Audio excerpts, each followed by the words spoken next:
Hello everybody, touch the leg. So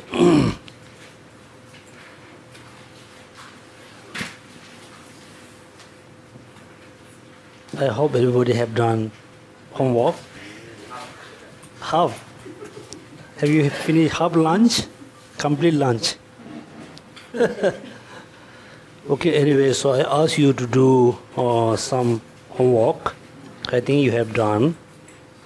So before we start the new lesson or new kind of class lesson, so I will shortly explain what we have learned. Let's say, so now just imagine, everybody have a sense of renunciation. So before you cultivate the renunciation, you must know exact meaning of the renunciation. Many people have a confusion. Also, they really don't know what really mean the renunciation. That's why many people say, "Oh, we are Buddhists. We should not have so many things. We're supposed to practice renunciation." It's a kind of wrong concept. As I usually said many times, so we live in Singapore. Singapore, is not really like India, not like a Ladakh. In Ladakh, I can live, without having my own thing. I can have a free house, room. I can have a big free house. I can have enough food to live. I don't need to buy, like a samba and whatever. I can beg. I can get everything. And Singapore is not like a Ladakh, not like Tibet. So you need everything which is necessary for your life. That's me, yes, I need a job, I need a money, I need a house. You should think this way. I need everything because I have to survive in Singapore, right? And then people think, then how I can practice renunciation, how I can be good Buddhist. Actually, a good Buddhist, nothing to do with, possess a lot of things or not. You can be good, perfect Buddhist even you have a lot of possession. Even you can be, good practitioner even though you are rich. There's no contradiction. Be rich and I think something happened the AC, right? I think one or anyway. Huh? So there's no any contradiction. Be rich and be good Buddhist. There's no contradiction. Have all the things. Be good Buddhist. Then somebody said, "Oh, you are Buddhist. You should not have so many things, right? You should not have a desire. You practice, like non-attachment." How I can be a good Buddhist if I have everything? How I can generate renunciation? So that means you should think, you must have everything, but you should not have a really sense of strong clinging or craving on the things. Also, even though you have everything, when you think about the truth of the nature, you think about the reality of the samsara, then you can feel it, even though I have everything, but somehow I am not happy. Right? I have everything, I'm kind of, I have everything, I don't have any problem, but still I feel, I'm not happy. Then why you are not happy? That means you are not happy because you got a lot of, afflictive emotion. Emotion can be positive emotion, can be negative emotion. You have a lot of negative emotion or negative thoughts. You have negative thoughts because not you have so many things, because you don't know how to think in the proper way. Therefore, when you think about all the nature of negative emotion that you can feel, yes, all the afflictive emotion can be caused to arise my unhappiness. Therefore, you might think, I need to eliminate the negative emotion or the afflictive emotion. If I am able to eliminate the afflictive emotion, then I don't have to reborn in the samsara. Therefore, every day you really need to think the nature of the samsara, the reality of the samsara. The more you think about the reality of samsara, the more you feel, I want to get out from the samsara. I definitely want to get out. I definitely want to be free from, I want to be free from the samsara. When you have these kind of thoughts, that means you have kind of renunciation. Right? It doesn't mean you don't need anything. You need everything, but you should not have a sense of strong clinging and sense of attachment. You should not think everything has a very unique essence I can enjoy forever. Therefore, just everybody just imagine, you assume you have a sense of strong renunciation. How I can be freed from the negative thoughts? Then you need to do the meditation.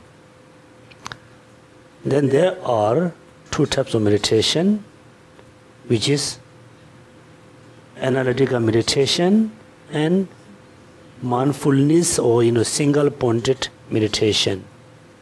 Among the two, as a beginner, as a like a student, we need to practice the analytical meditation. You need to analyze. When you have a sense of attachment, you should think where I am attached, how I attach, how things are look like. Right? Then slowly you will notice, the things look so nice. When I analyze the thing is not as nice, which is I thought before. When you have a sense of anger towards someone, when you have a sense of anger yourself, also you need to do analytical meditation. You must analyze why I'm angry toward that person, this person, why I'm angry with my friends and family. Do analytical meditation. Then slowly you will notice, it's my mistake, it's my misunderstanding, it is my perception. Actually, I thought he or she is very bad or very bad. Actually, not. Then for you, very easy to generate compassion toward this person. That means first you do the analytical meditation. When you do analytical meditation, you no need to worry about the obstacle of the meditation. Just do analytical meditation. And also generally, overall, most time you try to do analytical meditation about the nature of phenomena, how things exist, how things are appearance to you. The things are same as their nature, which they appear to me, right? First, we can think. We assume that things are same as which is appear to me. When you do analytical meditation, now you can just totally different. The things look very nice. When I study about that thing, then you can see the things not really nice, which I thought about. And also you look at we had a class last study in this hall, the TBC center, TBC. We came back today. We came today. For us, everything looks same.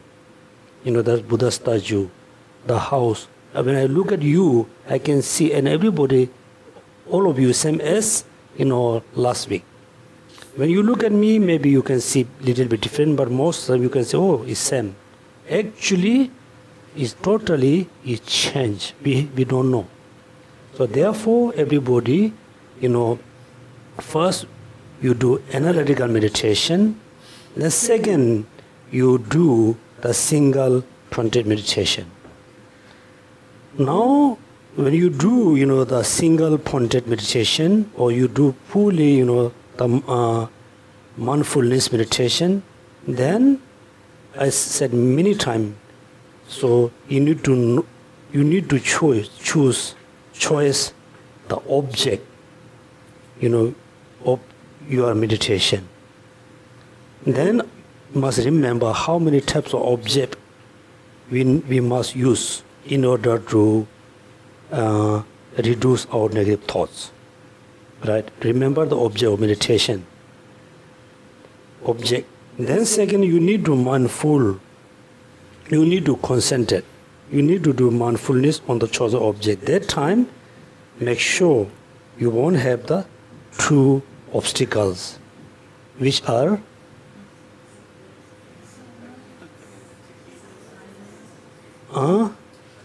excitement and laxity. Excitement, laxity. Make sure while you are doing meditation, at the beginning, you no need to worry, you are fully mindful or not. Make sure after a few months, then make sure you won't have those two obstacle minds, which is excitement and laxity. Excitement arise if you too much if you too much focus on the object, then there's a chance to have a excitement, right? For example, when you play with the kids, when you play with like a dog or cat, when you play with the cat, smoothly, the dog or cat continuously play with you. If you play too much, if you force them to play too much, what? Then the cats and dog run away. When you push too much your mind to focus on the object, then suddenly the mind cannot going to run away. Then you thought, oh, I'm focusing too much, I need to do bit relax. Right? And you too relax, then what? Oh, laxity. That's why you have to follow the middle way. Should not focus too much, should not relax too much. Just right amount of mindfulness. Then, in order to achieve serenity, meditative serenity, you need to apply the antidotes in order to eliminate the obstacles. Actually, how many obstacles of the meditative serenity? 5. 5 most serious obstacle mind. What are they? Laziness, forgetfulness, excitement, laxity, application and non-application. Excitement and laxity put together. That means there are 5 very serious obstacles of meditative serenity, mindfulness. Then, in order to overcome, these 5 obstacles, you need to apply antidotes. How many antidotes are there? There are 8. 8 right now. What are the 8? Number 1. Number 1. Yeah.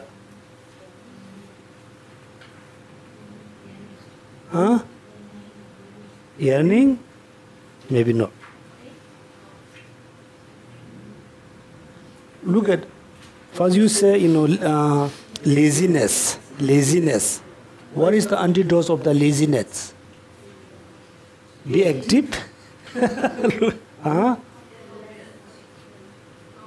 Confidence. Are you really go to Lamrim or? I think faith, right? Faith. When you have a lazy mind, right? For example, you wish to practice something, then you feel a bit lazy. Then you need to, generate strong faith, or kind of, you can say yearning. The second antidote, focusedness, mindfulness, right? Because laziness, then forgetfulness. The opposite of the forgetfulness is mindfulness. Then number 3,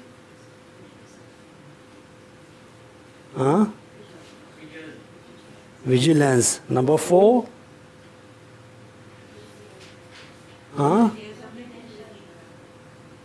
application. So application and non-application, you must know. When you realize, right, the excitement and laxity is acute in your mind, then you must apply the antidote. If you don't apply, then you are not applying the antidote. When you not necessary to apply, you still try to apply, then you are applying, right? Therefore, you need to apply the 8 antidotes.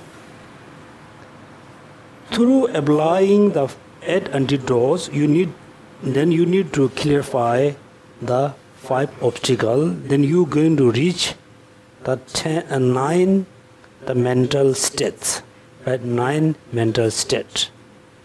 So what are the 9 mental states? Without looking your Lamrim.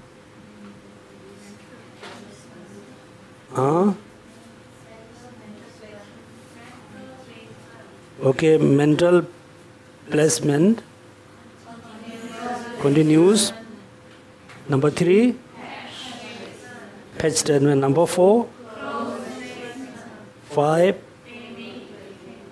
6, 7, 8,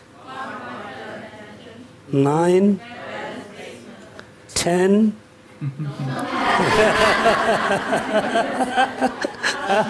Very good, 9. Look at 9 mental state, huh? Now simple, you think, I want to achieve, meditative serenity. Therefore, I need to do meditation. There's 2 types of meditation: analytical and single-pointed meditation. Among the 2, first I do analytical meditation. Second, I do the mindfulness meditation. When I do the mindfulness meditation, single-pointed meditation, I need to eliminate the more 2 serious obstacle, which is laxity and excitement. And also there are other 5 obstacles. Those are the obstacles for achieving meditative serenity. I must eliminate those 5 obstacles through applying the 8 antidotes. Then I'm going to achieve meditative serenity. How I can achieve? I have to go through the 9 mental states, one by step. I can achieve, step by step, all the way to the 9 mental state through applying the 6 powers.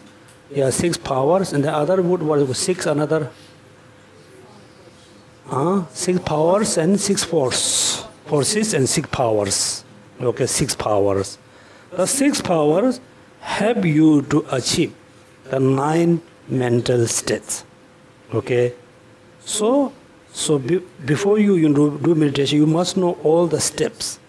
Now just imagine you achieve the last one. Which is the last one? Balance. Yeah. That means that time, you are fully able to focus on the meditation object. You don't have any problem with the excitement, laxity. Then, when you reach that kind of mental state, so do you consider you achieve meditative serenity? No, right? Even though through your effort you reach the last mental state, which is the balance, right? So even though you haven't achieved the meditative serenity, right? Then do you remember the measurement in the Lamrim said the measurement, achieving meditative serenity or not? So what is the kind of boundary? You can say, if I cross this one, I achieve. I not cross, then I haven't achieved. Plan C, plan C's. So how many types of plan C? 2 types of plan C. What are they? Physical and mental, physical plan C and mental plan C. So what are the opposite of the 2 plan C? Opposite. Unserviceable body and mind. Okay, unserviceable body and mind is the opposite of the physical plan C and mental plan C. Therefore, look at generally. So, for example, my experience. I'm not talking experience about meditation, like jogging. So, usually I try to run, like maybe half kilometer. I could not. Then one day I thought, why not I push, continuously until 1 kilometer. For 1 kilometer, until you reach to 1 kilometer, you feel so difficult. You feel so tired. You feel your heart is really, bumping heart speed is very fast. Even though, I didn't stop, I tried to, run continuously. Then after 2 kilometers, then you cannot feel the tiredness. You cannot feel the heart is pumping, too fast. Because then after 2 kilometers, if you continuously running, that means your body is functioning same. Right? Therefore, when we do meditation, look at the beginning when you do meditation, certainly you feel, your breathing is something wrong. Then you feel, oh, I have a headache here. I have some, stomach ache, back ache, you feel some problem here and there. So you totally, ignore, all of them. Just continuously you do, meditation. Then after 1 day, 2 days, 3 days, 1 week, 1 month, then your body is very familiar with the meditation. Then finally you cannot feel, the tiredness, the laziness, so and so. Therefore, you need to achieve the physical plan C and mental plan C. Which one you must achieve first? Mental plan C. Mental plan C. Because physical plan C is kind of, but very unique kinds of physical feeling.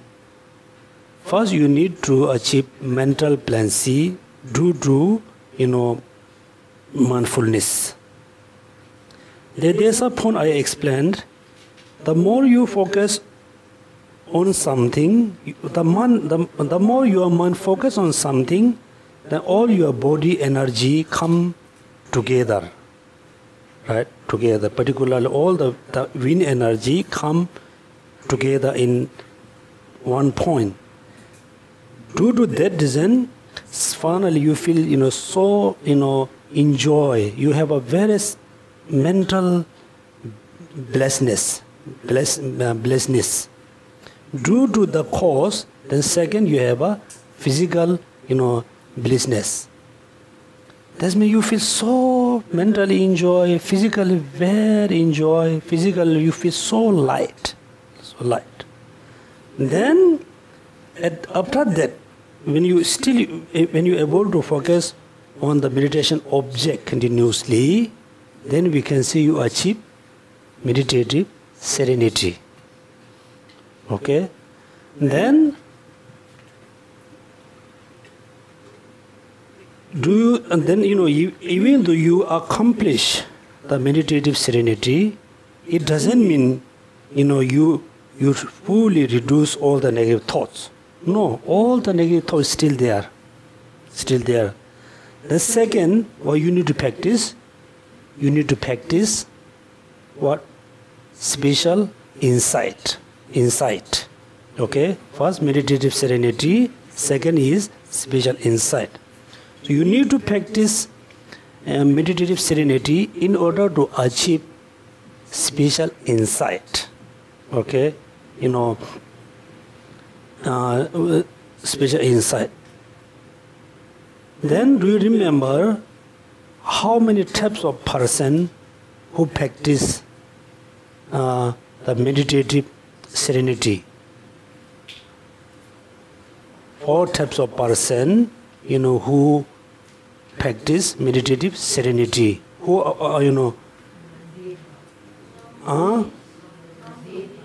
okay, non-Buddhists. All the non-Buddhists, the non-Buddhists refer to the Hinduism, Hindu practitioner. All non-Buddhists, they practice only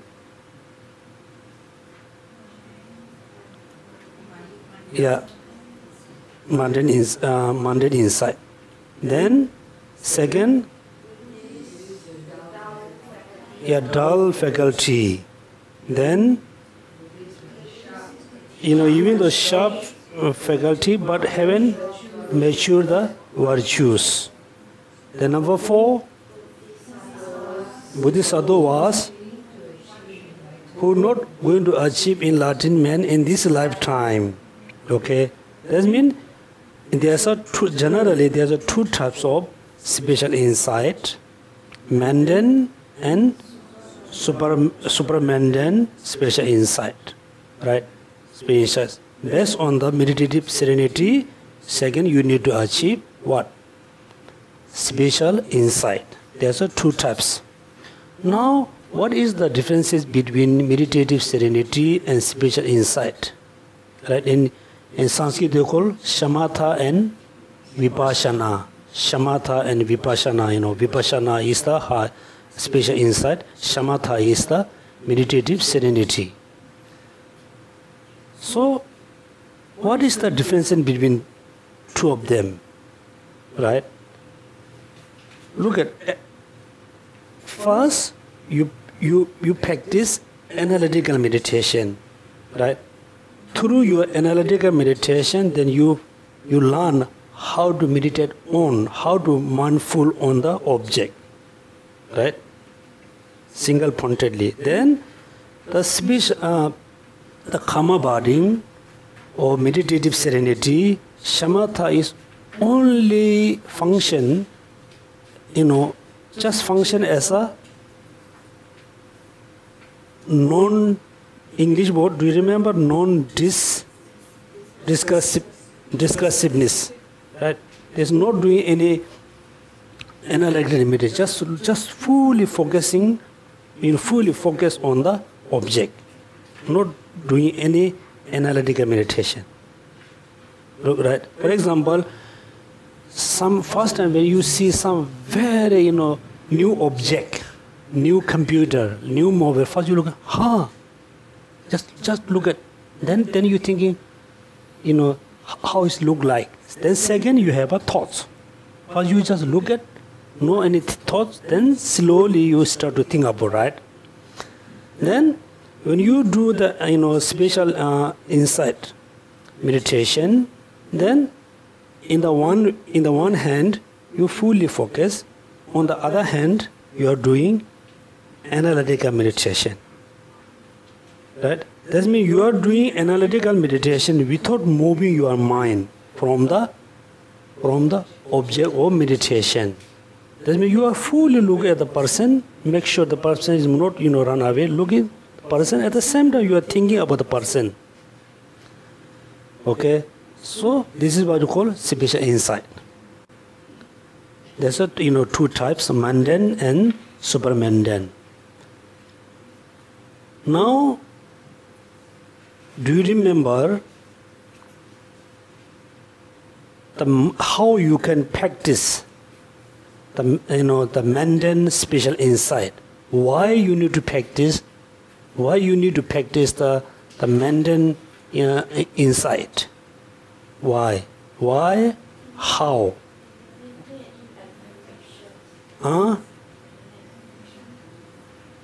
Yeah, one corner is there.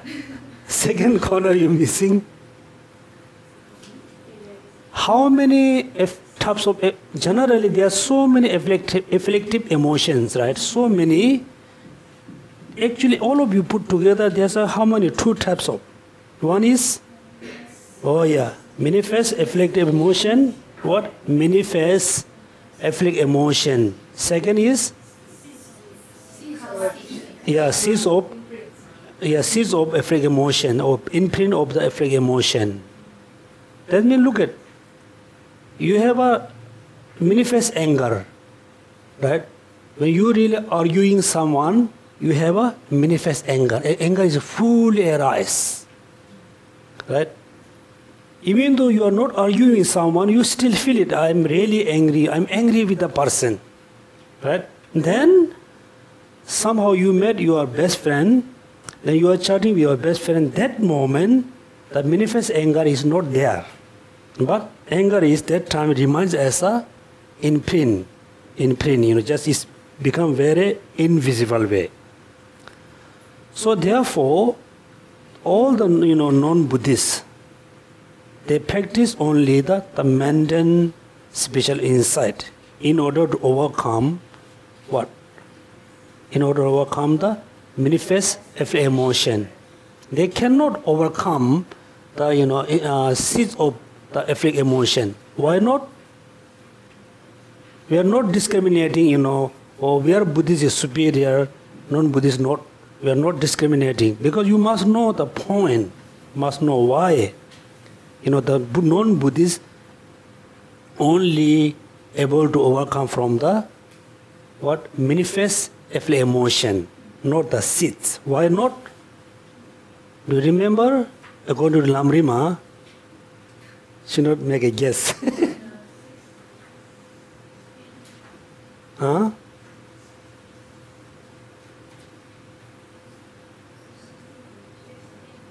Huh? Huh? No. Yeah, it's of course, let's say, okay, now I think it's related to a kind of connect with your homework. How many types of, total, how many levels of the three realms? Totally. How many levels? 31. Don't look at your hand over. Everybody looking at there. Not looking at me. Why? You look at the paper. Huh? 31. How many levels within the formless? Within the formless? 4 or 6? Sure? What are they? Look at me. I'm looking at you. Hey. Oh, okay. Yeah. Namkat infinite space namkatai. Infinite consciousness. Third, nothingness. Yeah. Namkatai namshete chiam sitse. In Tibetan we call peak of the samsara. P-I-K, right? Tip or peak? Not P-I-G, huh? Peak. P-A-K, peak. Yeah, P-A-K, peak. Okay. There's within the formless, there are 4 different levels. But within the form realms, how many levels are there? 17. 17, right? 17. Zukam neri chupdun. 17. 17. So, yeah. Zukam neri chupdun. Zukam neri chupdun. For me, somehow I come 17. Zukam neri chutu. Zukam neri chupdun. Make sure no 16. Okay. Zukam neri chutu. Zukam neri chupdun. How many levels at the last one? Last has a 7. First 3 has a 3. Sum to gu chu chutu 16. Okay, 16. I'm not sure. I will recheck. 16. So 6. Yeah, let's say 16. What are the first 3 levels within the first jhana?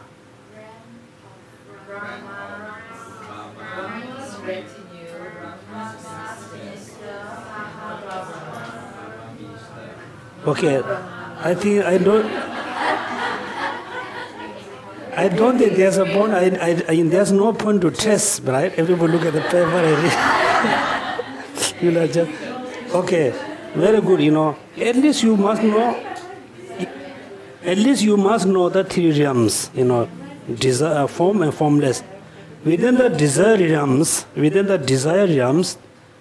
divide the desire realm. You can divide into 2. Okay, the desire realms you can divide into 2 categories. You have 2 categories.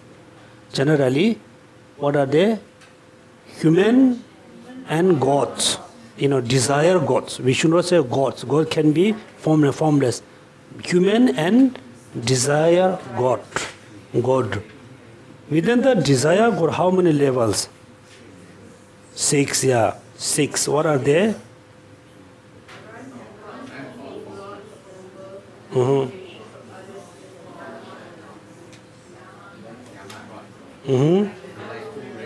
There has even the desire God has a, you know, there are 6 types, 6 levels. Now the because gods and non, I think we should not say human. Desire has a desire gods and non-desire gods. Then there's a human. You know, there's another things. Okay, now look at why not the non-Buddhists cannot go beyond the, you know, the samsaric peak. Cannot go beyond. Why not? Why not? Do you remember the garlic and the smell of garlic? You know, if you have things, you know, you can throw away the garlic very easily. In order to clean the smell, you need to use different antidotes, right? So, for example, simply we can say, everybody have a very strong attachment towards a particular person. Everybody thought, wow, this person is one of the, you know, nice person, one of the, you know, beautiful person. Everybody has a same kind of desire, same kinds of attachment. That's meant that time our attachment arise, desire arise towards the person, right? Why? Everybody think the person is one of the beautiful person. There's a new mobile phone. Everybody thought, wow, the mobile is so good, so nice, right? Everybody think this is so nice. Then somebody who knows very well the person, they say, why you are so really like the person? Why? You know, the person has a serious, you know, contagious disease. Contagious disease. Then our mind is totally changed. Then say, why you really like the phone? The phone is very easy to spoil. Right? The battery doesn't last more than 10 minutes. Right? Then somebody explain us the, you know, the bad qualities of the phone. Then suddenly our mind change. Right? That means we can reduce this kind of negative thoughts, thinking, you know, thinking about the false. of the seeing a person. Then we can reduce the attachment. Right? Right. But in order to eliminate the seeds or imprints and the habits, we need to use another antidote, which is selflessness. Selflessness, emptiness. Right? For example, when we say, the phone is no good, yes, we can reduce the attachment and desire. But still we can see the phone exists independently. The phone exists from the object side, nothing depends on me. It exists from where? From the object side. Then we have the perception, the reality, the truth of the phone. So in order to overcome this misperception, we need to know the phone is not exist independently, inherently. Actually, the nature of the phone is emptiness. Then finally we can overcome from the self-grasping. Self-grasping. Right? So the non-Buddhist practitioner cannot go beyond the samsara, because they don't have the view of selflessness, emptiness. Right? So that means there's two types, mundane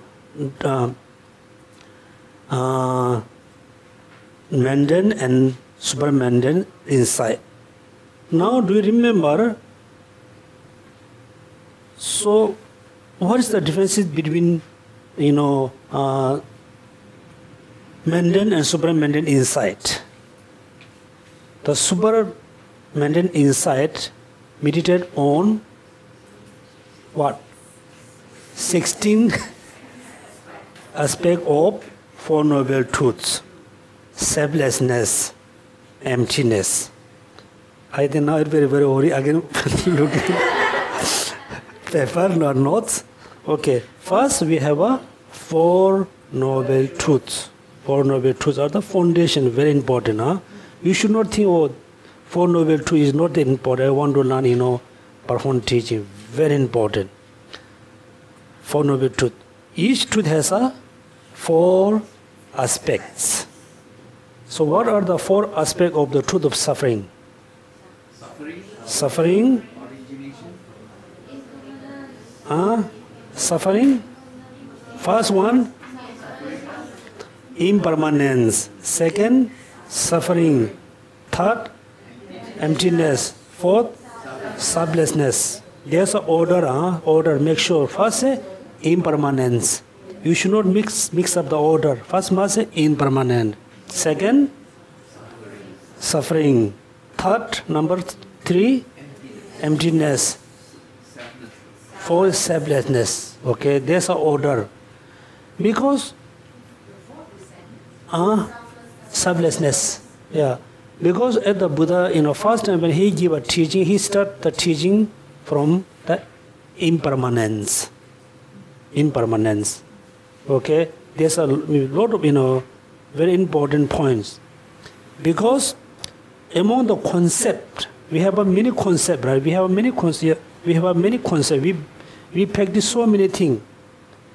Among the practices, practice of impermanent is the best practice of the beginning. Right? Therefore, if you have a kind of good understanding of impermanence, then you reminds you what? Reminds you nothing lasts forever. My body won't last forever, right? My belonging, my friends, my husband, my wife, nothing lasts forever. That's why at the beginning you must know impermanence. Impermanence. For example, when you buy, new car, your new mobile phone, something very new, with new production. At the beginning, it's impermanence. It's going to spoil any times, right? If you realize at the beginning, when your mobile is spoiled, your mobile is broken, then you don't have a really sadness. At the beginning, you knew, right? That's why number 1, impermanence is so important. Do you remember the analogy of practice of impermanence. Analogy. Among the footprint is the best is elephant footprint. Elephant footprint. Look at elephant. For example, when they feel thirsty, they really go directly where the water is available. Others animal, they have to check where long term someday they confuse. The elephant exactly know where the elephant can get water. Actually, the elephant know where's the enemy. So, if you follow the elephant step, then you can get water, everything. That's why practicing impermanence is follow the footprint of elephant. Then, second, what are the 4 aspects of origin of suffering? Cause you.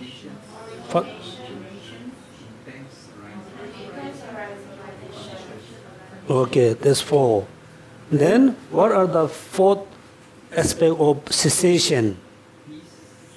Cessation, peace, perfection, true liberance, right? Liberate. Then, what are the 5 aspects of the path? Path.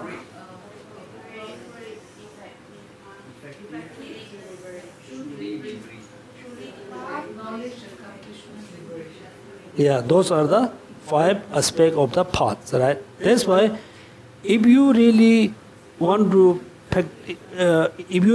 practice completely the the truth of suffering, you have to go through the 4 aspects. If you only practice impermanence, you cannot completely practice the truth of suffering. Okay, there's order, right? Truth of suffering. First, suffering. Second, origin of suffering. Third, cessation. Fourth is a path of cessation. This is the order of how arise. How you must practice. How you must practice. Okay. First, you need to think. You need to contemplate about the truth of suffering. Truth of suffering. Then you will know what are the origin of suffering. If you only know the origin of suffering, it doesn't have anything for you. Then, this is origin of suffering. Then third, how I can cease, how I can eliminate. Then you need to know the cessation. Then last, how can achieve the cessation through practice of the path. Right? This is the order of how you practice. The second order of how to arise. First, origin of suffering. Second, suffering. Third, path. Fourth is cessation. Okay? So the super mundane special insight, either meditate on Four Noble Truths or aspect of Four Noble Truths, sadness, emptiness. Then we call super mundane. Why we name super mundane? Mean if you only practice the mundane special insight, you can go all the way until the top of the samsara. Top, you can go top, or you can say the subtleness of the samsara, but you cannot go beyond. If you meditate on the 16 aspect of Four Noble Truths, selflessness, then you can go beyond the samsara, beyond the mundane. Right? These are two types of insight. Now we need to study, as a new lesson. So how I can achieve, how I can go all the way to the, the last point of, samsara. How? Now, first you need to learn based on desires and the form. Within the form, that the first jhana, right? So what? first jhana. Now we just start from as a new lesson.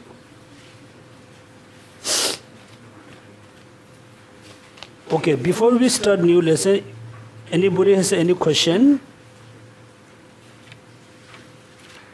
Any question?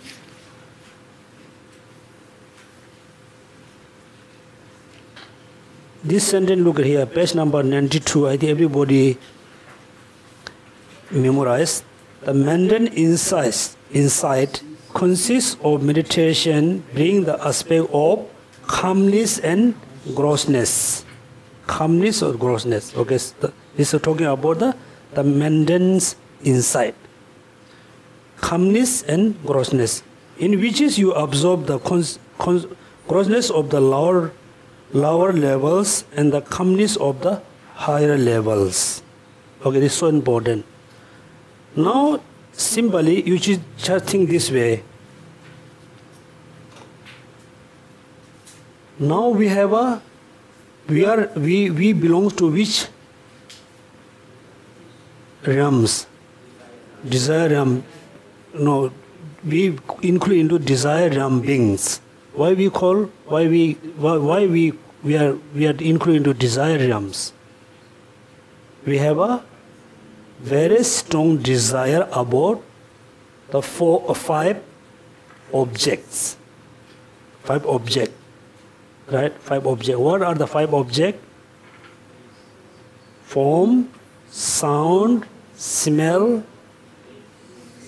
taste, tactile. Right? Or also you can call, the six, you can call the form or like a dharma. Dharma not refer to the practice of dharma. The desire. Now look at, you just think about what kind of desire you have, right? Either like form or name and sound or smell or whatever. We have a strong desire. Now, due to desire, due to attachment, all the anger is arising. Okay, anger arising. Here the best example, analogy, the desire mind is look like split oil on the paper. Split on oil on the paper. Anger is look like fire on the grass. On the grassland. When you make a fire on the grassland, sometimes you can see the fire burn very strongly, sometimes very weak, sometimes very strong, because it depends on the grass. Right? Why we say, attachment is look like split oil on the paper. Why?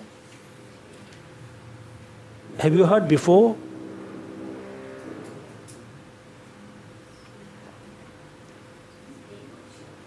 If oil split on the paper, if you try to read something, you cannot. If you try very hard, you cannot. You thought it's something wrong because then you can notice there's oil. Can you clean the oil? No. Yeah, now we have a very, we have a very kind of powerful SS, right? You can clean, but not easy. Not easy. That's why reducing attachment is not easy. Reducing anger is quite easy. For example, last week you have strong argument with your friends or family, co-worker. You have very strong argument. Then you get very angry. This week you met them. Say, "Oh, I'm very sorry. It's my mistake." You have say sorry. Then your anger is almost over, finished, right? But the deep down still there, but slowly you're going to forget very easily. Attachment is not easy to eliminate, not easy to purify, right? Attachment. So why we have attachment? Who taught us you should attach this and that? Who taught us? Nobody. Then why we have attachment? Right?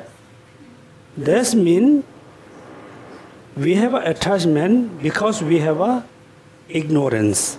We don't know the reality. We don't know the nature of the the things. Therefore, we have a attachment. I think many of you already attend few time class with Geshe Lobsang. Do you remember he gave you the best example with the mala, right? Mala. For example, somebody has a crystal mala. The person is the super rich person in Singapore. One of the richest person in Singapore, or he or she carry is just crystal or glass mala. What do we think? What do we think about the mala? Well, of course, it means diamond. Or maybe must be very expensive, right? Because carried by the rich person. Even though I think now I'm very surprised, when I go to Marina Bay Sand, I walk around the market. I was just checking the price. I want to know how much, why. You can see some bag costs like $3,000, $5,000. I thought, why is so expensive?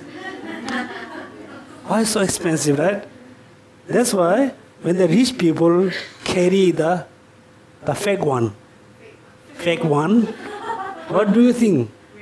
Is there a real one? I don't think the rich person carry the fake one.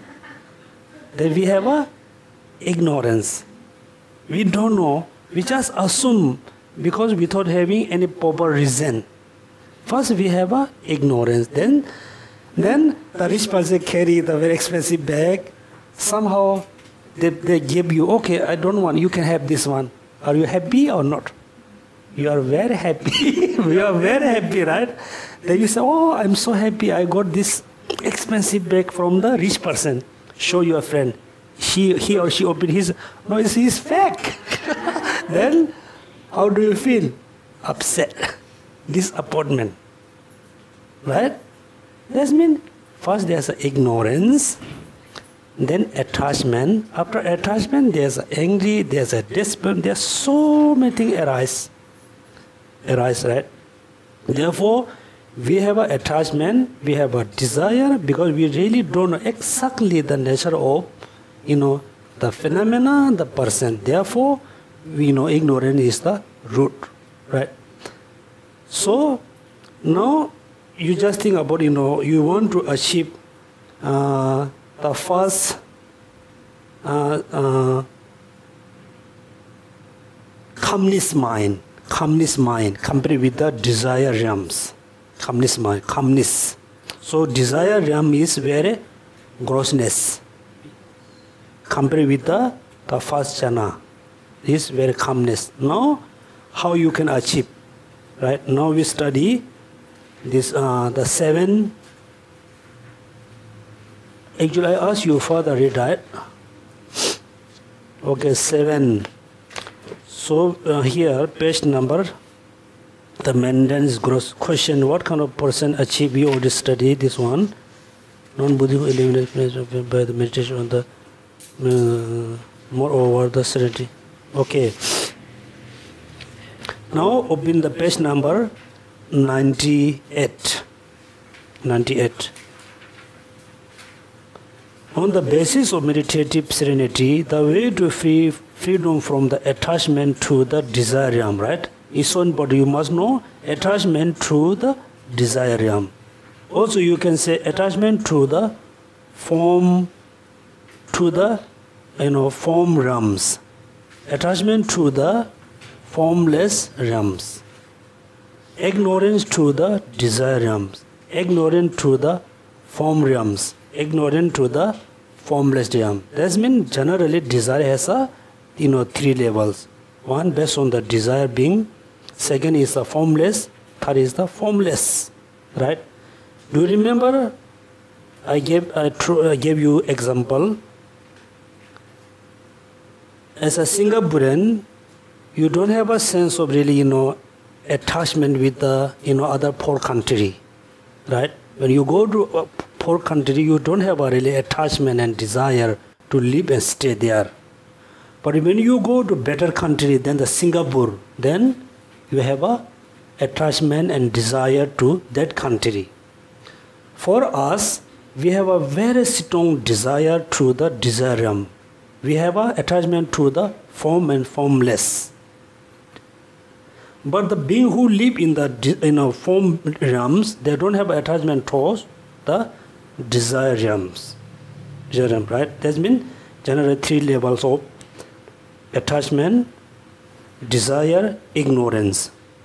Once you have become familiar with the meditative serenity explained earlier, which bear the many attributes of the clarity, non-discursiveness, awareness. If you do not cultivate either of the 2 kinds of insight, you will not able to suspend even the manifest affliction, right? That means you must meditate, achieve meditative serenity, which has a very clarity and non-discursiveness, awareness. That means there's no any other obstacle you achieve in a meditative serenity. If you don't practice a special insight or insight, what will happen? Then you will not be able to suspend even the manifest affliction of the desire realms, right? That means you must practice the insight in order to overcome from the manifest affliction or in order to overcome from the seeds of afflictions. In the case, what need is that there are 2 mentioned, eliminating the seeds of affection and cognitive obscuration, right? That means in order to overcome cognitive obscuration, you must practice insight based on meditative serenity. In order to overcome afflict emotion, you must practice insight. In order to overcome seeds of afflict emotion, you must practice insight, right? Now, do you remember the cognitive obscuration meaning? Cognitive obscuration, the meaning. There's a two parts, right? Cognize, then obscuration, obscure, cognize is related to the omniscient, right? What does mean omniscient? I told you that time I say in Christian there's talk about omniscient, omnipresent, omnipotent, right? Omniscient is not the word is same, meaning is not same. Omniscient. So we believe. I say I believe. I say we believe. We believe when you become Buddha, you're going to achieve the 2 Buddha's mental qualities. What are they? Do you remember before you take refuge into Buddha, Dharma, Sangha, you must know the qualities of the Buddha: body, speech and mind. Within the mind, there are 2 types of qualities. What are they? Caring and knowledge. Knowledge is exactly omniscient, right? Knowledge means know everything, all phenomena. Then cognize. Cognitive related to the cognize. Buddha cognize. What? Cognize all phenomena. Cognize mean meaning, understand, cognize, realize all phenomena, cognize, right? Cognate. Then obscuration means kind of obstacle, cannot cognize all phenomena, right? That means cognitive obscuration is. Now you must remember manifest afflict emotion. The seeds of the afflict emotions, then imprint of the afflict emotion. So I no need to go in that detail, but just let you know, afflict emotion, because the manifest is just a very obvious one. Second is, imprint or seeds has a 2 meaning. One has a potential to arise continuously. Potential, okay? Potential. For example, the seeds has a potential to grow something, right? Seeds, any kinds of seeds, has a potential to give rise something. When you burn the seed doesn't have a potential, but still we can call seeds. The burn seeds doesn't have the potential to arise something, right? That means after you practice emptiness for many years, even though you reach to the 9 bhumi, that moment there's no any potential to arise, any negative thoughts. But still, there's some imprints there.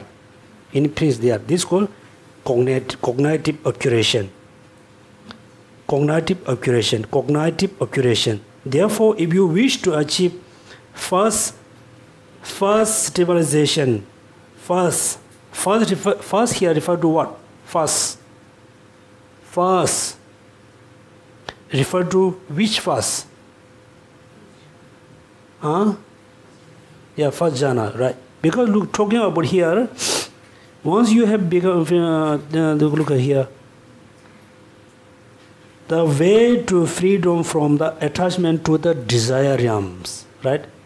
Then you need to achieve the first stabilization, which is the first jhana, which is free of attachment to the desire realm, right? Free. Cultivate it inside on the basis of the serenity, right? So I think everybody has a bit confusion, have a lot of confusion. Let's say we everybody already accomplished meditative serenity, right? But still we have all the emotion. We have the manifest emotion. Also we have seeds. First we want to reduce the manifest one. How you can reduce? I can reduce, apply the mundane insight. How you can achieve the mundane insight?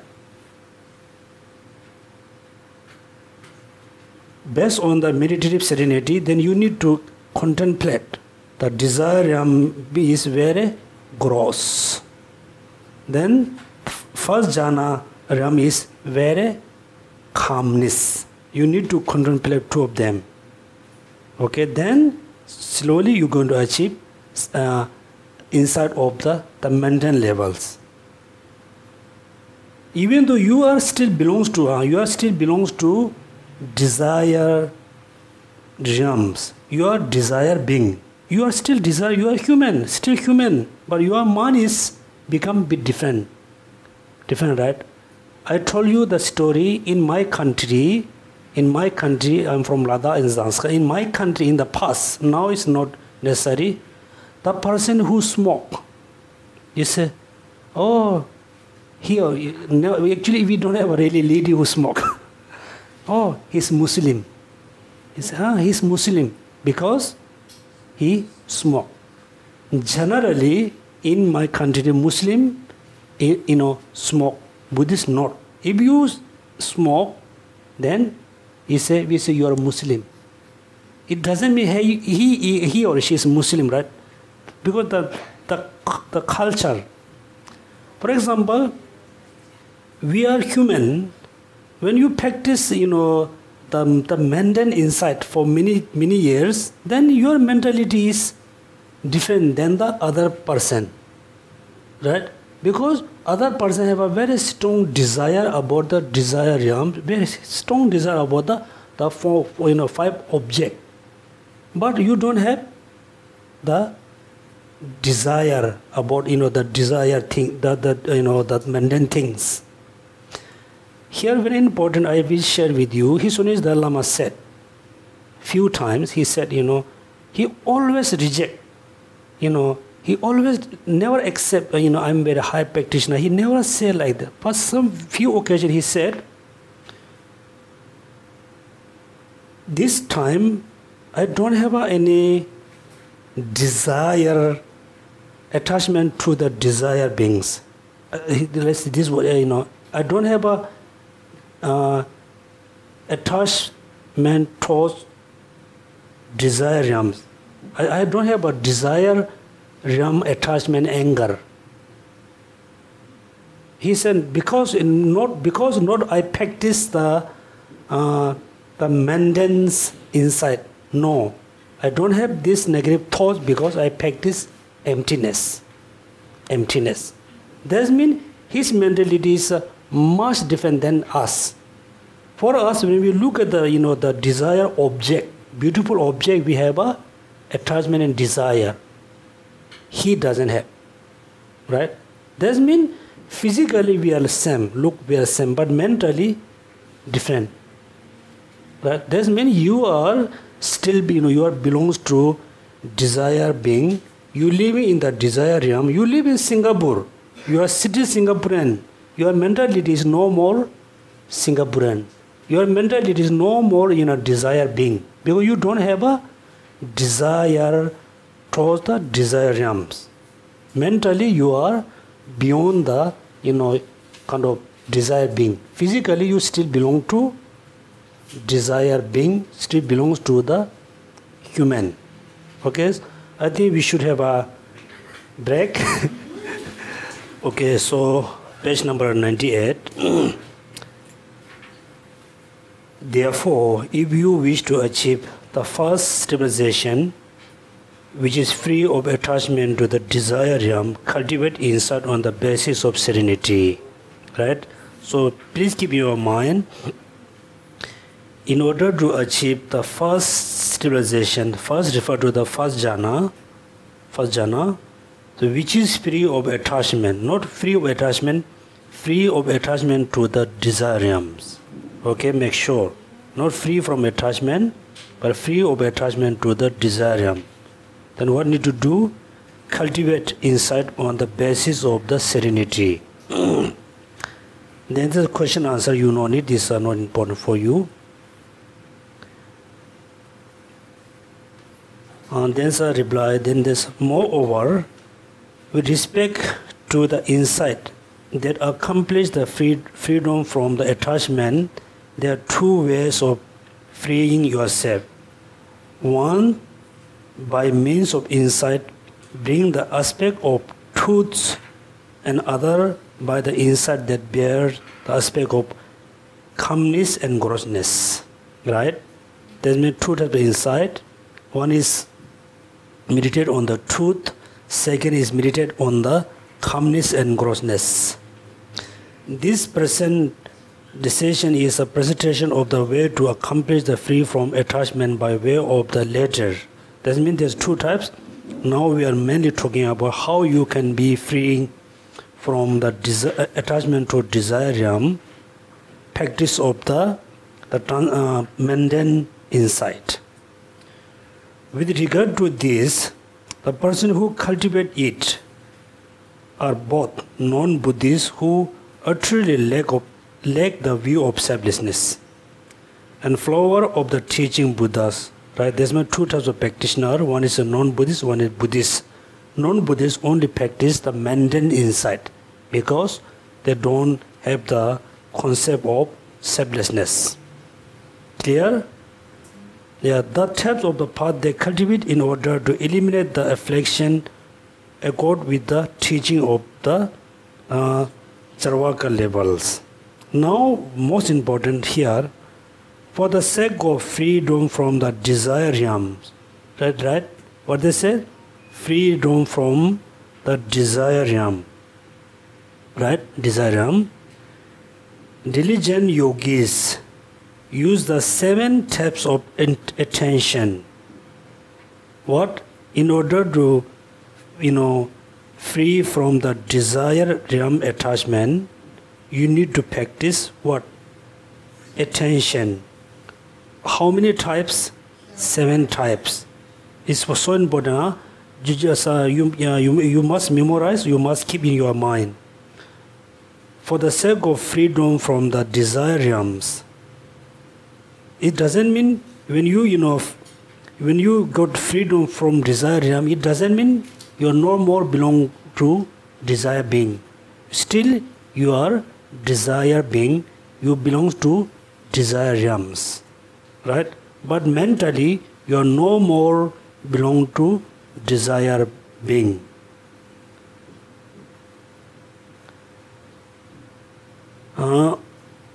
Seven steps of the attention are the attention of number one.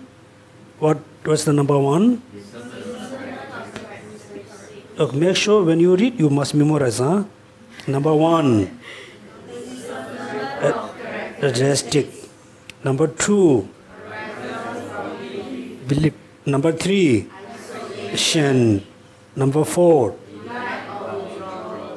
number five, analysis. Number six, application. Number seven, the final application. There are seven types of attention. Within the seven, six are the kinds of methods or means to achieve the result of the final application. The seven is very important. So you should not mix up the 9 mental state and then 7 attention. When I study about this class, about this subject, so we have one particular 1 year class. One particular 1 year we have a class to study about the meditation. When I study this one, I have always have a confusion. 9 mental state, 6 powers, then again 7 attention. There's another 4 attention. Do you remember the 4 attention? Yes. What are they? Huh?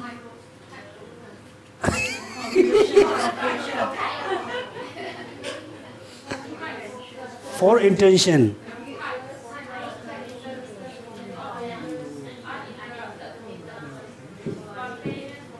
For one. For this I have a lot of confusion. Sometimes talk about 9 mental states. Then 4 attention, 7 attention, 4 power. How is walk in order? That's why Then I thought I must be clear all the confusion. Then I seriously read a book. We have a lot of books. One is a really thick. It's more than 500 pages.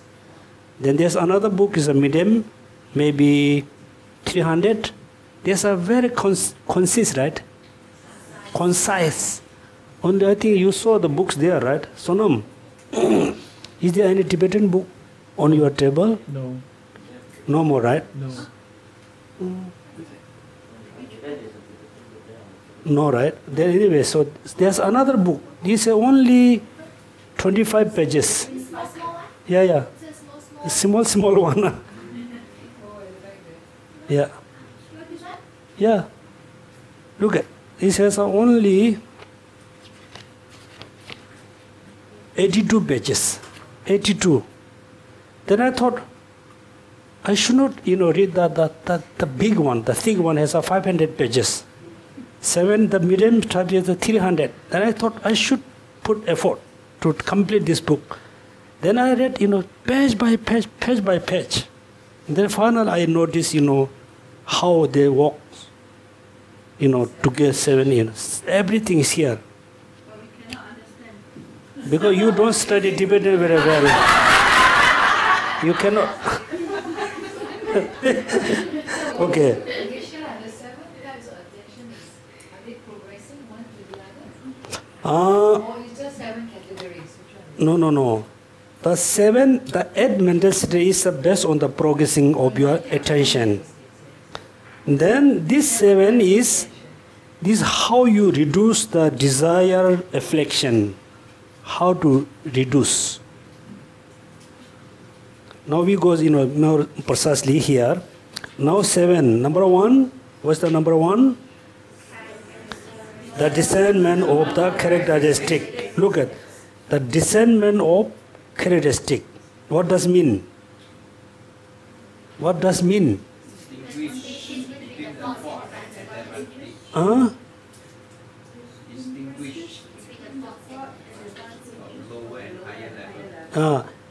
You can say, do you remember the calmness and grossness? This means discernment about the calmness and grossness.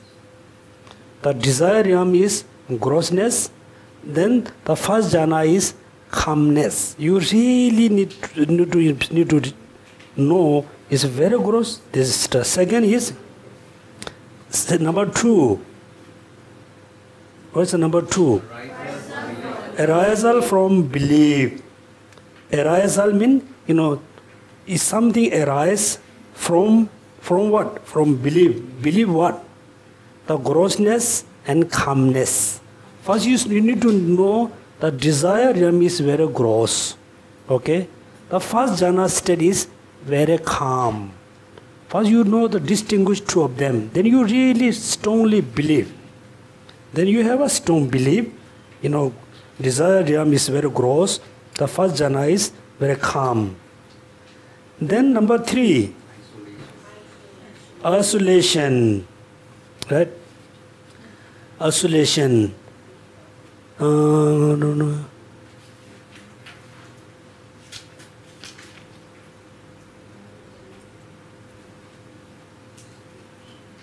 Yeah. Then look at isolation. First you need to know, you need to distinguish between desire realms and first jhana. First jhana is very calm, desire realm is very gross. You need distinct. Then you fully believe. Okay, after you fully believe, then isolate. Isolation, right?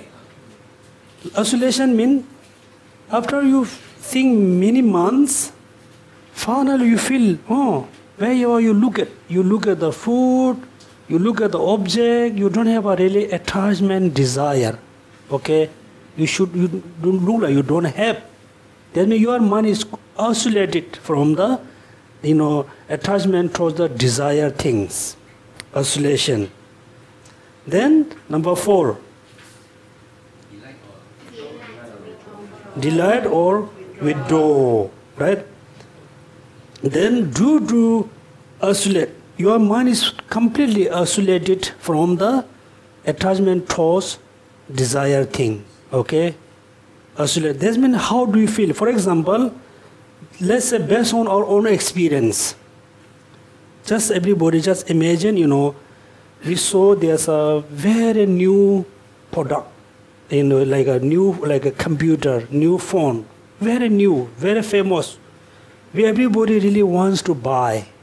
That means we have a strong desire, strong attachment, strong wanting mind, right? Strong. Then we think about, the problem. The mobile has this problem, that problem. Then slowly your mind is isolating from the beautiful object. When you think, I really want to buy, how do you feel? While you are eating, you remember buying the phone. While you are, chatting with your friend, your mind still thinking about phone. While you are sleeping, thinking you cannot have a good sleeping, right? Then you have a, suffering, emotional suffering. Then due to that, you are not happy. Not happy, right? Then you change the mental state, you change the mentality. Then you think about, this is not that good, that you think all the problem. Then slowly, your mind is, the attachment reduced, the desire reduced. Then you feel happy, right? You feel happy. That's why number 4 is delight or withdrawal. You feel happy because you reduce the, the desire. Then number 5. What? Analysis. Then, I practice the calmness and grossness for many months. Now, I'm so happy. I don't have a angry with anybody. I don't have a desire, attachment, anything. then you feel, oh, now I'm fully free. Free from, desire attachment, desire attachment, anger, I'm completely free. Right? Then you need to test yourself. Then because you are around this area, you can see same person, you don't have attachment, desire, then you go other place, better place. You try to see better object. You try to meet, a more attractive person. Then somehow, is something arise. Right? Something arise. Then you notice, through your analysis, you notice, yes, I haven't, eliminate the desire attachment, desire anger, analysis.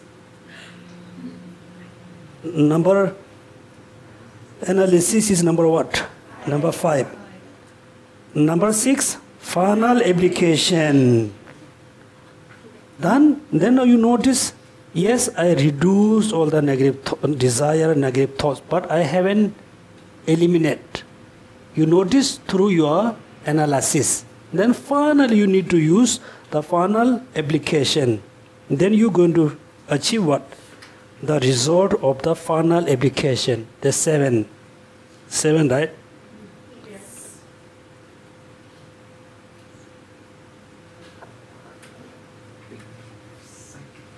Then look at, among those mean who? What? Among the 7 attention, among those, the final one is the attention that time of entering the actual state of the meditative civilization upon being free from attachment to the desires. Okay? Make sure you should not mix everything. Freed from attachment to the desire. So this is what is to be accomplished.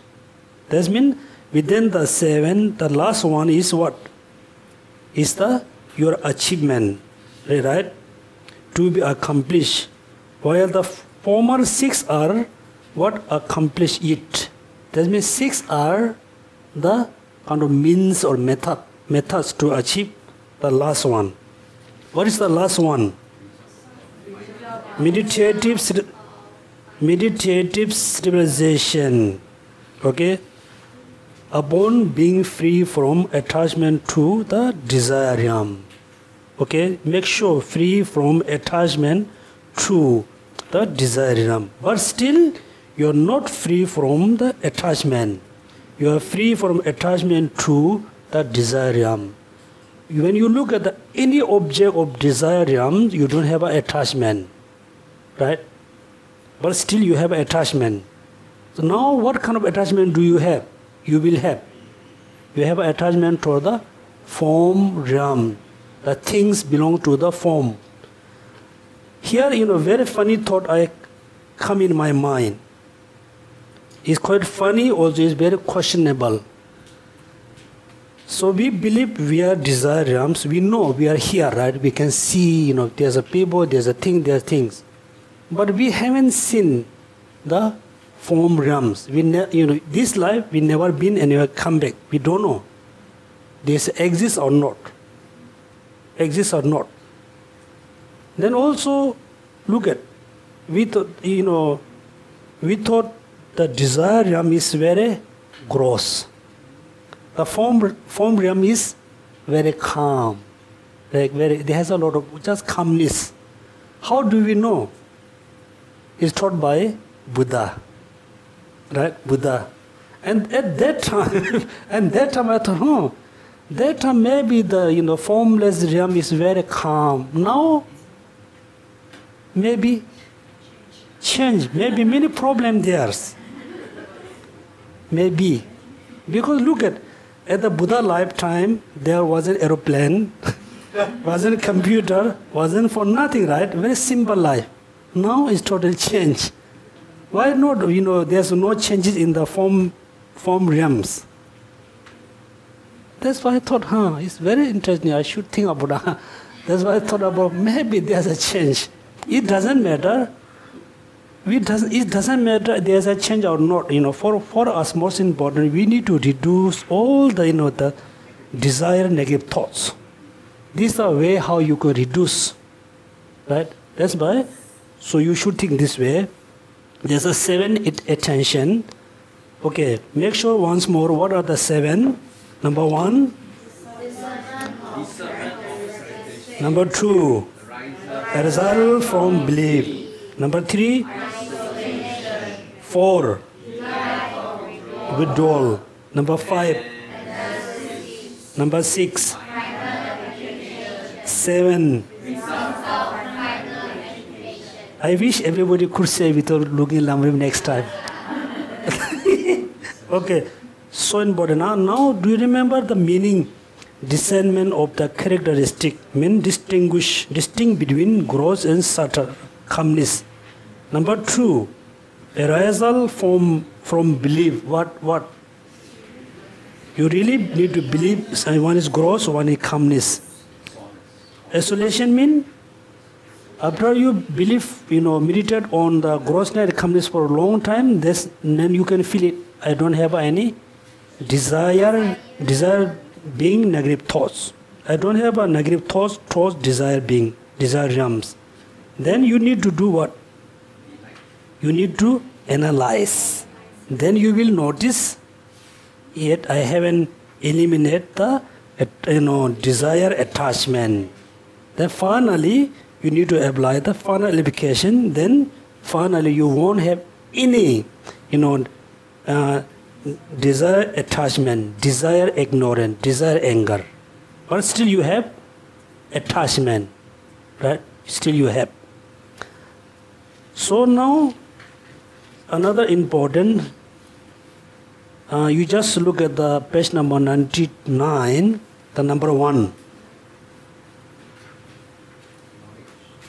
The knowledge of characteristic, the discernment of the characteristic, which is one distinguish between the faults and advantage of the lower and the higher levels. Right? Initials, the integration of the study and reflection of the means of the mental state arising from the study of some occasion, then arising from the reflection of those things. That means now you get number 1, number 2 is explained very detailedly. Okay? So we will have one more class. One more? No? No more. Oh, very lucky, huh? I thought give you one more. Okay, doesn't matter. So next class we will start, the insight 107. So as a homework, everybody must study very precisely about the 7 attention. Among the 7, there's a 7, right? 7. That means simply, I explain a very easy way. The desire has a, within the, and desire, attachment, within the attachment has a concept very gross, subtle, and very subtle. Anger has a gross, subtle, and very subtle. Even though that desire attachment, within the desire attachment has a gross, subtle, and very subtle. Within the 7, 3 are kinds of antidotes. 3 within the 7, 3 are antidotes. 3, okay. Then 1 is kind of means to analyze, I eliminate or not. Another 3 are the result. That means when you meditate on calmness and grossness for few months, then you reduce the gross desire affliction. Then another continuously, then you can reduce the subtle. Then finally you will eliminate the subtlest desire, attachment, anger, and so and so. Then finally you're going to achieve the first stabilization. Okay? So this means we study about mainly the mundane insight. The next time when we study about the insight, mainly we will study about the Madhyamaka, school. Mainly we will have a lot of study about how we can realize emptiness. And then we will have, I think, a lot of homework. So also I'm not going to go to page by page, so I will, we will go through the more, I think, which one is more difficult, which one more, important for our practice. So we can stop here. So subject is a bit difficult. So yes, please have a question. 7 types of attention reduce desire. Is the gross, subtle, and very subtle. Yeah. Number 1, number 2, number 3, and the antidotes gross. No, number 1 is kind of antidotes. Yeah. The disillusionment. Yeah. So number 1, number 2. Number 1 is kind of antidotes. Number 2 is mainly kind of the main antidotes. Yeah. That's things remember. Then third one is kind of isolation. Mean you kind of result of the reducing the gross level. So 1, 2, 3 is for gross. Yeah. Okay. After that, 4, 5 is antidotes, or the subtle. 5, and 6. This one I think you go through the Lamrim. There's a very I read it, but I don't understand so well. still go. 5, 6 is already for subtle. No, 5 is subtle. 6 is an antidote of the subtleness. The 7 is the result. So when can you use it for the very subtle? Very subtle one. For example, then you need to do the analysis, right? Analysis. After you analyze quite precisely, then you will notice still I have a very subtle desire attachment. Then you need to use the subtle final antidotes.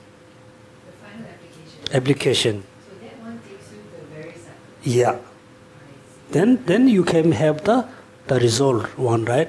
The result of the application is finally, is finally you eliminate the desire afflictions. Still you have a affliction and the form and formless affliction.